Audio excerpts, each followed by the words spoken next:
Today, let's learn how to turn a cutout character from quarter front to quarter back.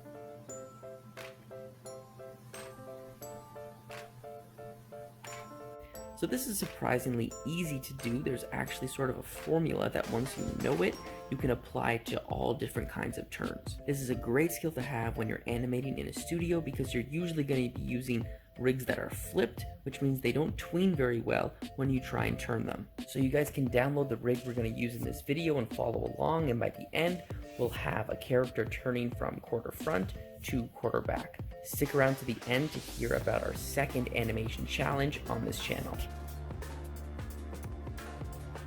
What I've done is I've moved all the keyframes to the end of my timeline. I've marked it here. And what we need to do is copy these poses and move them at the beginning. So I need to grab my quarter front, I'll Control C and paste it, Control V on frame 1.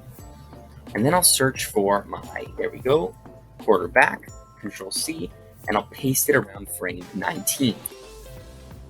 So now we have our two basic views blocked in. Very good. The next step is I need to copy my first frame again, 2, 4, 6 frames over, paste, and then I'll copy my last frame, Control C, and go 2, 4, 6 back.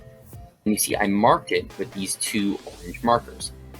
And the reason we do this is going to come into play later, is these areas here is where we're going to add tweens. We're going to cushion the movement at the end. But the area in the middle where the turn actually happens, we can't tween it because this is what we get, right? So these areas are going to be cushioned.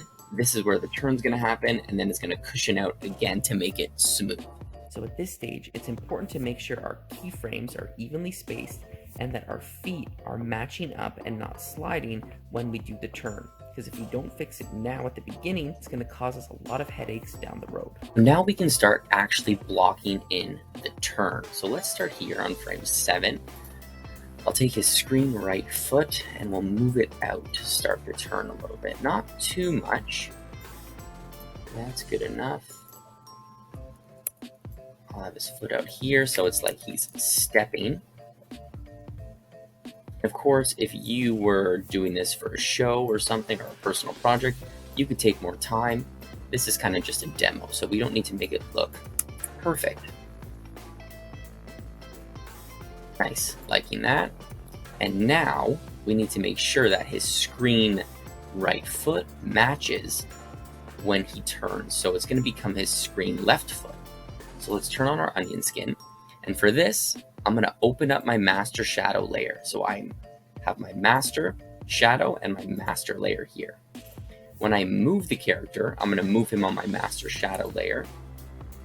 And we're going to match that foot with that stepping foot here. I want to have it roughly in the same spot. Now we'll go on our master layer and we can adjust our foot, fit it nicely here.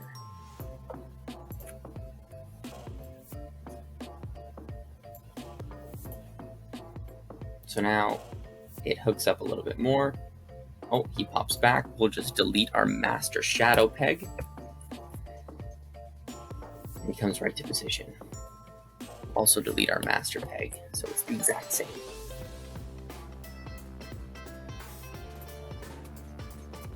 Our next step, we're going to lead this turn with his head. So we'll go to his head.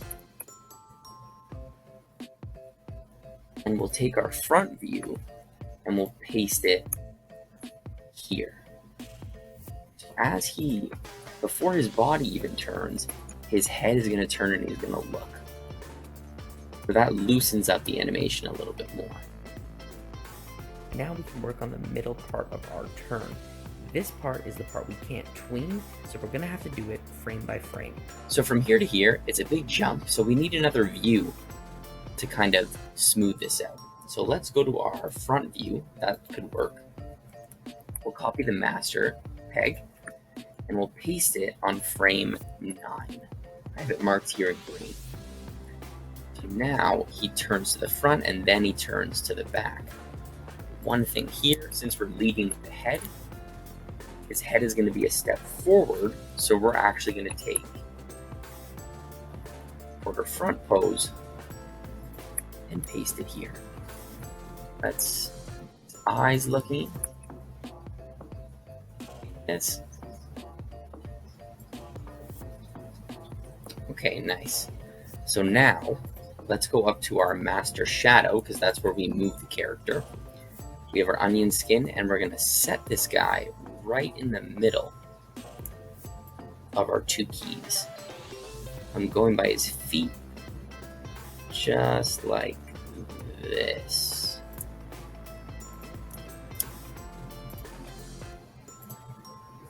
Okay, we'll get rid of this tween. So as he's turning, that's looking a little bit better, a little bit smoother, but the problem is there's still a giant jump from here to here. So we're going to need profile view.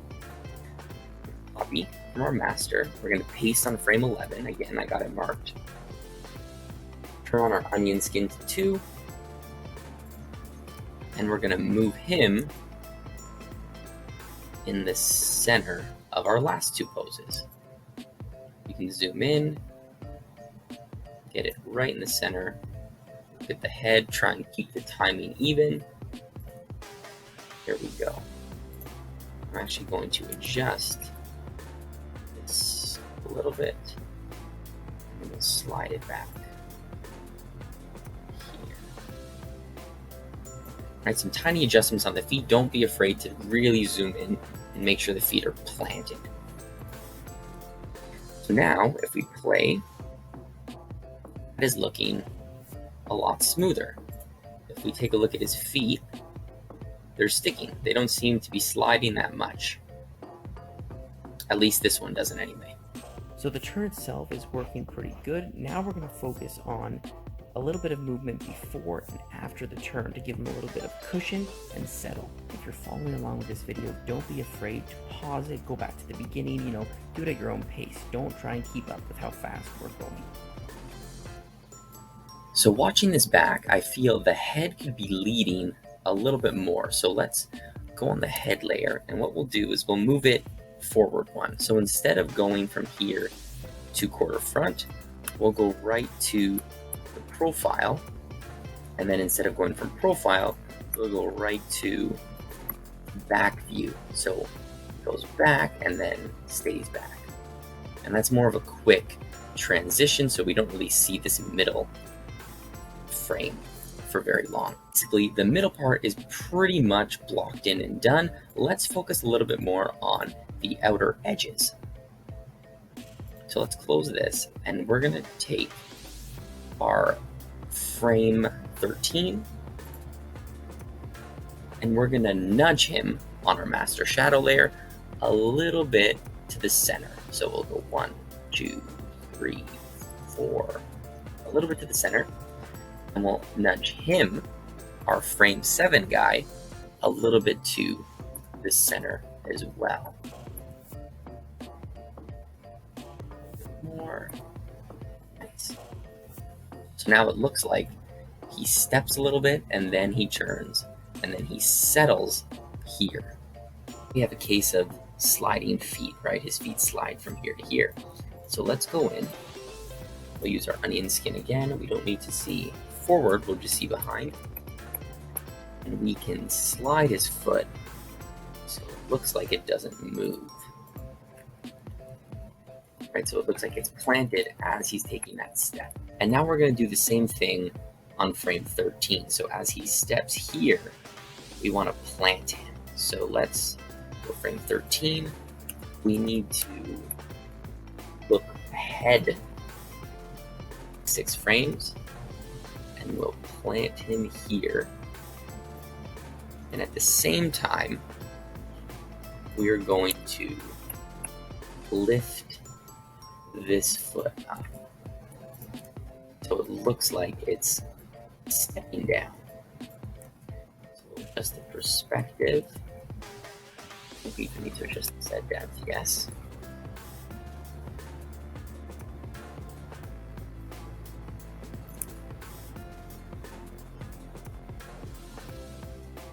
So now, as he steps, oops, So let's get rid of that tween.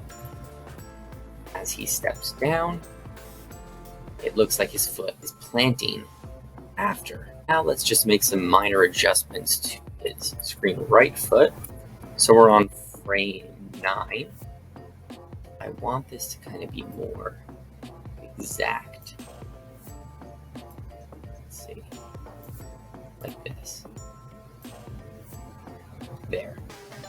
So it's planted even more. But now we need to take a look at his screen left foot. Because as he steps, it's kind of just like sliding into place. And we don't really want that. We want it to kind of step. So as he steps into frame 11, we're going to have some onion skin so we can see. We're going to have this foot kind of drag behind a bit.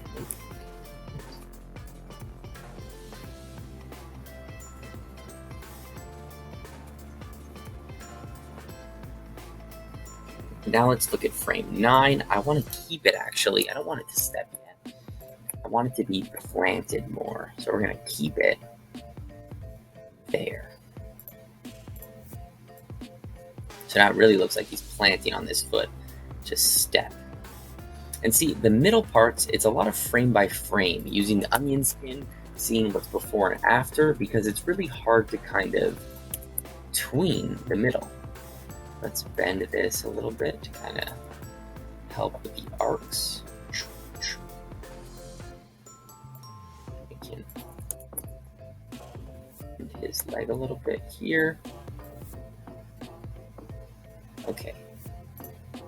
So now this is looking way better. The feet are almost, I'd say 90% done. So our lower body is basically done, the feet are nice and planted. Now we're going to take a look at the arms and the upper body and kind of add more of an arcing movement and kind of loosen up the arms and the head. So this will really put the finishing touches on this turn. Beginning, let's grab the arms, bring them in. Oh, let me grab this as well. Should attach this to the arm. Bring them in.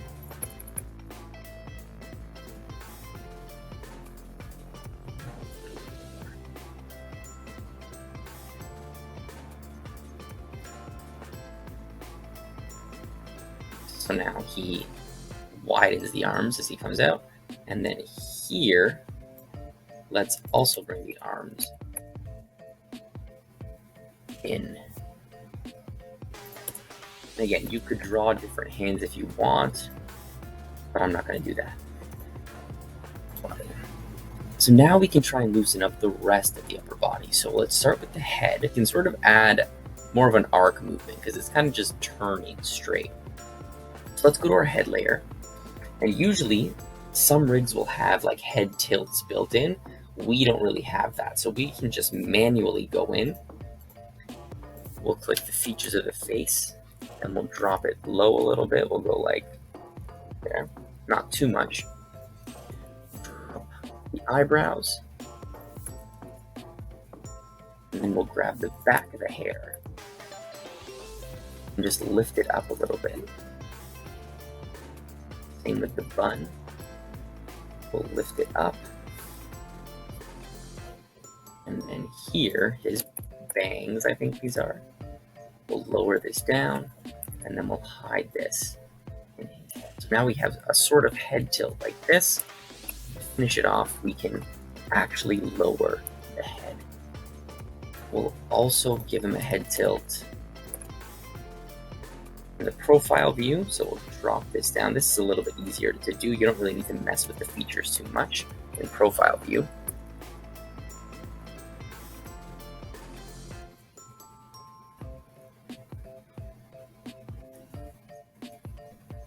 Nice. Here, drops low a little bit. You can drop it a bit more, I think.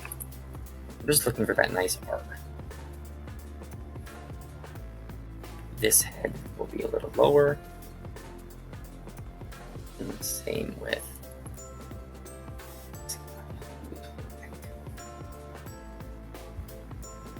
right, that's looking pretty nice. It drops low, low, low, and comes up. What we can also do is on here, say frame 11, we'll grab his upper body, like 3 clicks. 1, 2, 3. I'm using the arrow keys. So if you select something and use the arrow key, it moves it up like a pixel, I guess you could say. Here, we'll do the same thing. Adjust the torso, move it down like 2 clicks, and we'll adjust tunic and move it down like 2 clicks. So now it really goes low and comes up.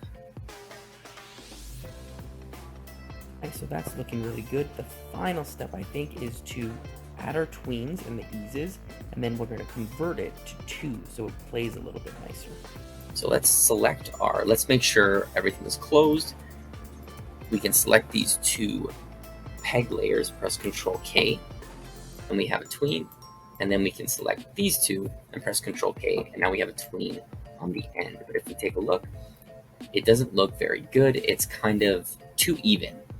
So let's add some ease. Let's select our first 2 again and press this button on our timeline, set ease for multiple parameters.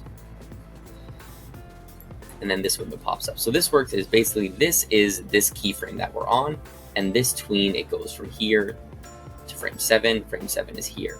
So let's add an ease. We'll do 30. And it adds it to both. We'll click apply next. Now we're on these keyframes. So it eases out of this frame by like a factor of 30. We don't want anything on the middle. So apply next. It's all going to be 0, 0. Here, we also don't want anything because we want to ease out of this pose and ease in to our last pose. So we press apply next. And now on the left side, we'll go 70. We'll ease in more to the end pose. So press apply. And now when we play this, it's much quicker, right? And it just looks a lot better. But if you notice, it still kind of doesn't look very good because there's certain parts that are sliding in the rig when we tween it because this is on 1s. So the last step we're going to do is turn everything to 2s. So if we just select everything, it's a very fast way to do it. You press create keyframes on. This pops up. We're going to do 2 because we want to do it on 2s. Press OK. And then see that all our frames are on 2s. We can get rid of this last tween. And now when we play through this, all those little imperfections are pretty much gone. And we have a nice, smooth action.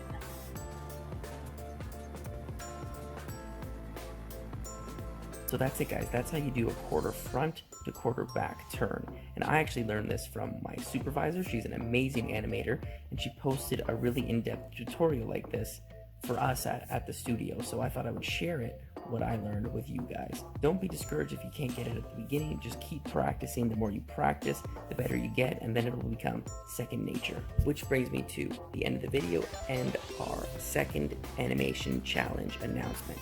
So you ready? The challenge is to animate a quarter front to quarter back turn. Now you can do the basic turn that we did in the video, or you can change the starting and end pose to make it a little bit more interesting. Use the rig we used in the video, or any rig that I have on my Gumroad for free, or any other cutout rig that you have already. Just make sure that it has a quarter front to quarter back view. The deadline is going to be April 23rd. Have your entries submitted on our Discord. I'll link to the thread below by April 23rd. You can submit your work in progress and your final finished pieces. And prizes, the winner will win some cool channel merchandise. That's all the time we have for today. I hope you guys learned something. Good luck with the animation challenge, and I'll see everybody in the next video. Happy animating.